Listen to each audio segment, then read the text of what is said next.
রমাদান মাস উপলক্ষে বিশেষ যে ২৭টি আমলের কথা আমরা বলতে চাই, তার প্রথম আমলটি হলো চাঁদ দেখা।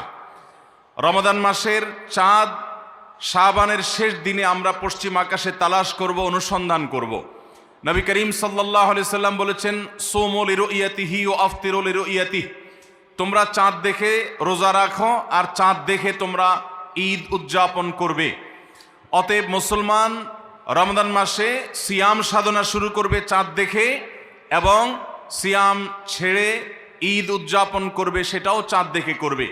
আর এই চাঁদ দেখাটা নবী করিম সাল্লাল্লাহু আলাইহি সাল্লামের গুরুত্বপূর্ণ একটি সুন্নাহ। চাঁদ দেখতে গিয়ে কেউ যদি চাঁদ দেখতে পান তিনিও সওয়াব পাবেন। যদি আপনি চাঁদ তালাশ করেন আর চাঁদ দেখতে নাও পান, তারপরও আপনি সওয়াব পাবেন, কারণ আপনি চেষ্টা করেছেন। চাঁদ দেখার একটি দোয়া নবী সাল্লাল্লাহু আলাইহি সাল্লাম আমাদেরকে শিক্ষা দিয়েছেন, আর সেটা হলো আল্লাহুম্মা আহিল্লাহু আলাইনা বিল ইয়ুমনি ওয়াল ঈমান ওয়াস সালামাতি ওয়াল ইসলাম রব্বি ওয়া রাব্বুকাল্লাহ। যার অর্থ হলো, হে আল্লাহ, এই নতুন চাঁদ, নতুন মাসটিকে আপনি আমাদের জন্য বরকতময় করে দিন, ঈমানময় করে দিন। ঈমানের সাথে যেন এই মাসে আমরা